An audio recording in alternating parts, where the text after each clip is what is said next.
అర్ధరాత్రి అమ్మవారిని గులగొట్టని కారణం ఏమున్నది. రేపు తెల్లారితే నైదం పెట్టాలేము. ఇప్పుడు ఎవరికి రోజు మీరే ఉన్నారు కదా బోనం పెట్టినప్పుడు. అవును.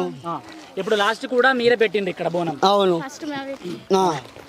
అయితే కారణం ఎందుకు బోనంకు మీకు ఏం అడ్డం వచ్చింది? మీ 12 ఎకరాలు కదా, నువ్వు అమ్ముకో వద్దానిలే. నీ 12 ఎకరాల గురించి అడుగుతలేము. మేము ఖాళీ గుడి గురించి అడుగుతున్నాం. మాకు గుడి కావాలి, మాకు గుడి కావాలి, గుడి గురించి అడుగుతున్నాం అంతే.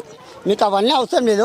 ఇప్పుడు పోలీస్ వాళ్ళు గవర్నమెంట్ వాళ్ళు ఇక్కడ ల్యాండ్ ఏదైతే ఉందో అది కబ్జా చేయడానికి ట్రై చేస్తున్నారు అంటున్నారు. మరి ఓకే చేసుకో, మాకు వద్దు, మాకు గుడి కావాలి, మాకు గుడి కావాలి. చూస్తున్నారు మీరు ఈ ఆలయాన్ని. మా తాత అయ్యా అంటే మా తాత ముత్తాత నుంచి ఉన్నది. ఫస్ట్ టైం కాబట్టి లోపలికి వచ్చి మా అమ్మవారిని మేము చూసుకునే అంతవరకు ఇచ్చినారు ఛాన్స్.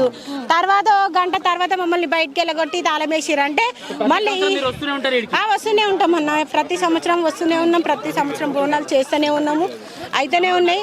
పోయిన మంగళవారం ఈ టైంకి అసలు మా అమ్మవారు అంగరంగ వైభవంగా కన్నులు సరిపోలేదు మాకు చూడాలంటే, అంతగానం అయ్యింది. మళ్ళీ ఈ వారం వరకు చూడండి అమ్మ రూపం లేకుండానే అయిపోయింది.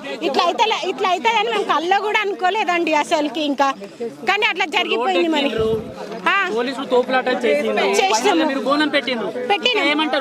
మా అమ్మ మాకు కావాలి, మా గుడి మాకు కావాలి, మేము కోరుకునేది కూడా అదే. అమ్మవారి ఆలయము ఉన్నాయండి, లేవని కాదు. కానీ ఇది మా తాతల నాటిది కదా, మేము పెట్టింది కాదు కదా.